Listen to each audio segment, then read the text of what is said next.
Hello friends, welcome back to our YouTube channel game of finance. उम्मीद करती हूँ आप सब अच्छे होंगे। तो फ्रेंड्स, आज इस वीडियो में हम बात करेंगे एक और नए अपकमिंग आईपीओ के बारे में जो 14 दिसंबर को ओपन होगा और कंपनी का नाम है श्री OSFM ई मोबिलिटी लिमिटेड। तो फ्रेंड्स, आगे इस वीडियो में हम जानेंगे कंपनी प्रोफाइल के बारे में, company financial, object of the issue, valuation, peer comparison, IPO detail, important date और करंट जीएमपी के बारे में, और जानेंगे कि क्या इस आईपीओ के लिए अप्लाई करना सही रहेगा या नहीं। तो चलिए शुरू करते हैं।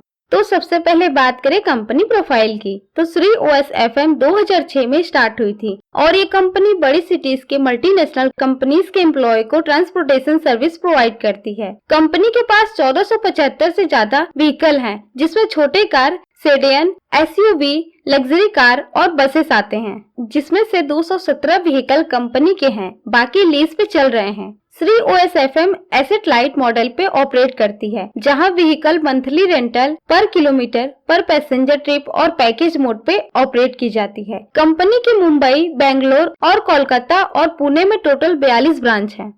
ये तो बातें हो गई कंपनी से जुड़े डिटेल्स की। अब बात कर लेते हैं आईपीओ डिटेल की। तो 14 से 18 दिसंबर तक आईपीओ ओपन रहेगा और श्री OSFM का आईपीओ प्राइस 65 रुपए पर शेयर कंपनी ने तय किया है। 37,84,000 फ्रेश शेयर इशू होंगे, जिसकी कीमत 24 करोड़ होगी और ऑफर फॉर सेल के तहत कोई भी शेयर इशू नहीं होंगे। तो टोटल आईपीओ साइज 24 करोड़ का ही रहने वाला है। 2000 शेयर्स का एक लॉट रहने वाला है और एक लॉट अप्लाई करने के लिए आपको कम से कम 1,30,000 रुपए खर्च करने पड़ सकते हैं। फेस वैल्यू 10 रुपए पर शेयर रहेगा और रिटेलर के लिए 50% का कोटा रिजर्व किया गया है और ये कंपनी NSE SME में लिस्ट होगी।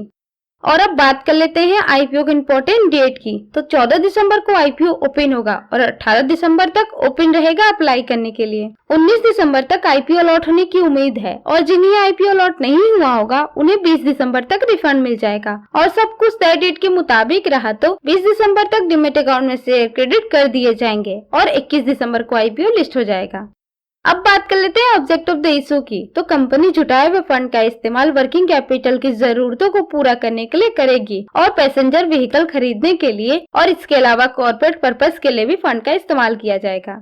ये तो बातें हो गई आईपीओ से जुड़े डिटेल्स की। अब बात कर लेते हैं कि इस आईपीओ के लिए अप्लाई करना चाहिए या नहीं। तो उससे पहले एक बार कंपनी का फाइनेंशियल चेक करना बहुत जरूरी है। तो आइए एक नजर कंपनी के फाइनेंशियल पे डालते हैं। तो बात करें सबसे पहले टोटल एसेट की। तो फाइनेंशियल ईयर 2021 में 29 करोड़, 2022 में 25 करोड़, 2023 में 42 करोड़ और फाइनेंशियल ईयर 2023 के सितंबर तक कंपनी का टोटल एसेट बढ़कर 50 करोड़ का हो गया है। टोटल एसेट में लगातार बड़ी ग्रोथ हो रही है, जिससे पता चलता है कि कंपनी का बिजनेस लगातार बढ़ रहा है। अब बात कर लेते हैं टोटल रेवेन्यू की। तो 2021 में 29 करोड़, 2022 में 30 करोड़, 2023 में 82 करोड़ और फाइनेंशियल ईयर 2023 के सितंबर तक 55 करोड़ 97 लाख का रेवेन्यू कंपनी जनरेट कर चुकी है। कंपनी के रेवेन्यू में 2021 से 2022 तक स्लो ग्रोथ हुआ है, लेकिन 2023 में कंपनी के 168% का रेवेन्यू ग्रोथ दर्ज किया है। और अब बात कर लेते हैं प्रॉफिट आफ्टर टैक्स की। तो 2021 में 73 लाख, 2022 में 1 करोड़ 62 लाख, 2023 में 3 करोड़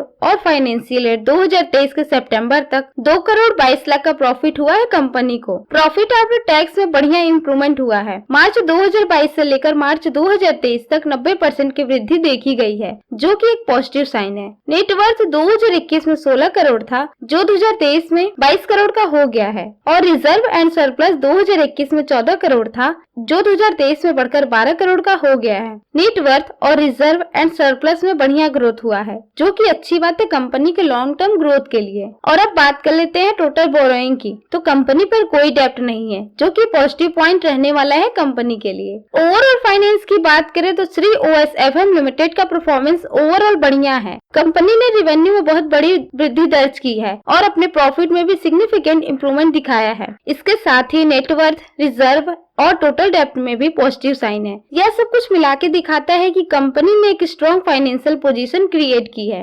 अब बात कर लेते हैं कंपनी के वैल्यूएशन की। तो अर्निंग पर शेयर 2.94 रुपए पर शेयर है और वहीं पीई रेशियो 22.11 रुपए के बीच निकल के आ रहा है और रिटर्न ऑन नेटवर्थ 15.11% है और नेट एसेट वैल्यू 19.48 का है। तो ओवरऑल कंपेयर करने पे पता चलता है कि कंपनी का वैल्यूएशन ठीक ठाक नजर आ रहा है।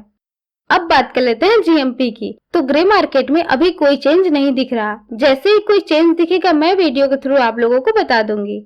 अब बात कर लेते हैं कि इस आईपीओ के लिए अप्लाई करना चाहिए या नहीं। तो कंपनी मल्टीनेशनल कंपनी के एम्प्लॉय को ट्रांसपोर्ट सर्विस प्रोवाइड करती है। आज के टाइम में जहां सब खुद की गाड़ी खरीदने के शौक रखते हैं, ऐसे समय में ये मॉडल कब तक चलेगा इसकी कोई गारंटी नहीं है। इसलिए मैं इस आईपीओ से दूर रहने वाली हूँ। वैसे आप क्या सोचते हैं इस आईपीओ के बारे में, हमें कमेंट करके जरूर बताएं। और आपको वीडियो पसंद आए तो वीडियो को लाइक करें और चैनल को सब्सक्राइब करके बेल आइकन को प्रेस कर दें और अपने दोस्तों के साथ शेयर करना ना भूलें। And thanks for watching.